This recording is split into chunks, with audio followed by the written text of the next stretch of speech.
Merong huge difference between making things happen sa tamang panahon at umpisahan at pagsasagawa ng plano sa mga maling timing, may bearing yan sa buhay natin. Sa Feng Shui, kapag may umpisahan kang major decision o mga plano sa buhay, whether career man, personal man yan, o mga bagay na para sa negosyo, para sa ibang tao, kung ikaw ay nagsasagawa ng activity na tinatawag natin inauspicious o down cycle o hindi maswerteng petsa na to, ito ay nagiging hindi maswerte sa buhay mo. It's all about timing.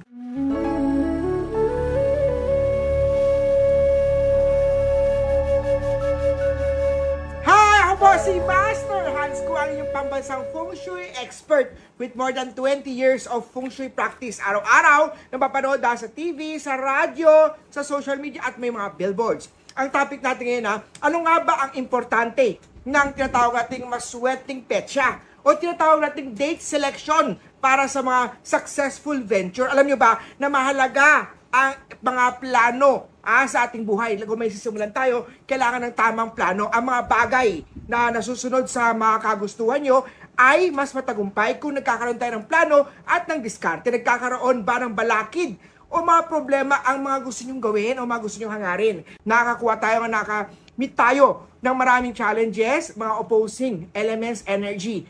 To start something sa bago natin. Angkop nga ba ang gusto nating gawin sa plano natin? Importante, alam natin lahat yan na timing is very important. Sa pagpili ng petsa o mga tinatawag nating lucky dates, isang Chinese, eksperto mga Chinese dyan, Chinese art ng Chinese astrology sa Feng Shui, sama-sama, sinasama natin yan na human activity, nasa natural cycle, upang makagawa tayo ng magandang vibes at makakreate tayo ng magandang chances sa successful venture. Mahalaga ang pagpa-astrology o birth chart reading sa Feng Shui Master. Master Hans Kua, syempre, no? Based sa positive star sa inyong personal chart man, malalaman natin kung anong araw, anong buwan, anong oras ka pinakamaswerte. Again, based to sa chart mo. Makikita natin kasi sa birth chart mo, sa birthday mo, malalaman natin dyan yung stars na kumukontra sa mga plano natin o sa mga layunin natin.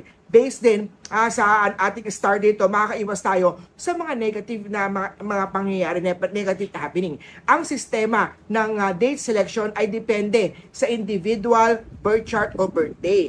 Ang prospective mga partners mo sa negosyo man yan, sa kasalan man yan, o any relationship man yan, importante na lahat kayo na-check na o compute natin. Malaki ang matutulong ng lucky date selection para sa mga bagay katulad ng groundbreaking. Ano ba itong groundbreaking? Bago tayo magsimula ng construction, mag-repair, magsimula ng bagong bahay, pagpapatay ng bahay, importante ang groundbreaking. Kailangan makita natin ano ang petsang maswerte bago magsimula ng gagawin natin groundbreaking. Pag-uumpisa naman ng renovation, mas yung bahay namin luma na at gusto namin i-renovate, anong magandang araw mag-start ng renovation. Pag-uumpisa ng mga operation kagaya ng surgery. Kung hindi naman agad, hindi naman emergency, may papatanggal ka, may papadagdag ka, may papaayos ka sa mukha mo, papaayos mo sa katawan mo. Any surgery operations po, importante na i-check natin sa date selection. Yung start, yung date ng start. No? Paglipat ng bahay, importante yun, no? Na tama ang date sa paglipat ng bahay natin. O yung paglipat ng negosyo natin, dapat okay din yun, yung official opening.